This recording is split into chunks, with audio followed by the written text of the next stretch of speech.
friends. Welcome to session number 4 titled as Digital Sovereignty and Mergers and Acquisition. This is under the stream Policy and Regulatory Framework for GovTech, in which in the previous session we have already covered draft IoT policy, and now we will cover about digital sovereignty. In this topic of data sovereignty, we would essentially focus on three things. Number 1, what is data sovereignty?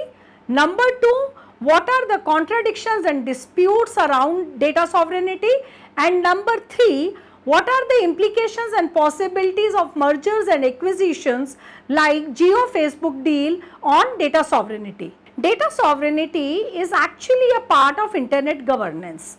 It is used to describe the term where it is referring to government's desire to exercise control over the internet within their own borders, including political, economic, cultural and technological activities. There are three terms which are closely connected to the concept of data sovereignty. First is data residency. Data residency refers to the address of data. Second is the term data sovereignty itself, which refers to the implication of following the laws of the nation for where the data is stored. Third is data localization. Data localization refers to the need of sharing the content of the country with other countries, including the implications of taxes, etc. It is important to point out that data sovereignty is assailed by various challenges.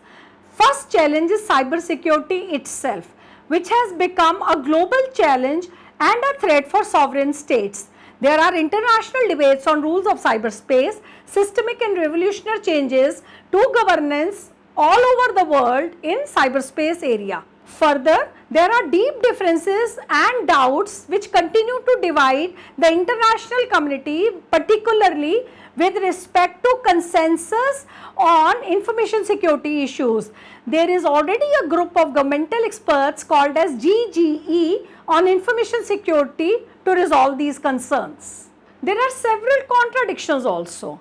The first and foremost contradiction is between cyber sovereignty or data sovereignty resting with the state versus the free spirit of internet and unrestricted interconnect connectivity, which is defining the core essence of internet.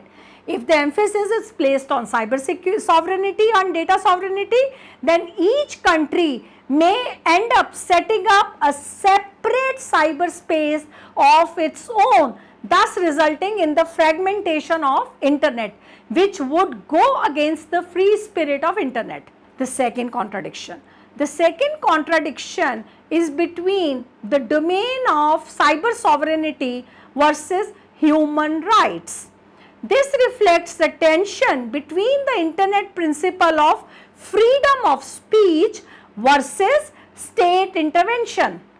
In the name of state intervention and cyber sovereignty, states could restrict the free flow of information and thus could impede the human right of freedom of speech. The third contradiction is between single control and multi-control. In cyber sovereignty, there could be just one nation state controlling cyberspaces and the related data.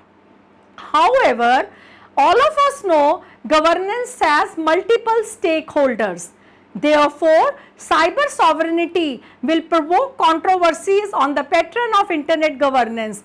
That is, sovereign government-led governance will challenge the existing pattern of multi-party governance. Very recently, we heard about Jio entering into deals with several important multinational companies such as Facebook.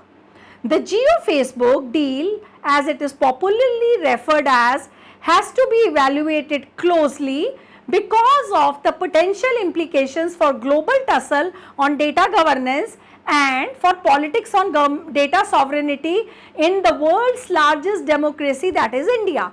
They have not been allies in the past, and let us not forget This would have a different impact in shaping Indian cyber policy. Already, if we go through the annals of history, we would find Jio and Facebook had wide-ranging disagreements between themselves over data localization, data encryption and law enforcement access. They have already clarified no data sharing agreement there, and specific areas of collaboration and potential disagreement should be neglected and ignored in view of this agreement. This deal is supposed to give Reliance a leverage in the e-commerce space, as JioMart can now connect local vendors with customers through a Facebook owned WhatsApp. This also would help WhatsApp Pay, which recently got a note to operate in India by National Payments Corporation of India. We agree that whatever has been touted to the advantage of local kirana shops of India is definitely possible through Jio Facebook combination. However, there are concerns of unfair market competition and structural concerns for consumer welfare in India. This is because big tech companies such as Jio and Facebook are uniquely placed to effect the changes either in favor or against user rights. Companies like Facebook and Jio have a global reach which can be used either towards furthering or undermining the cause of democracy. We will see more of this in our session. We meet you again in our next session titled as Privacy and Data Protection. Till then, Jai Hind.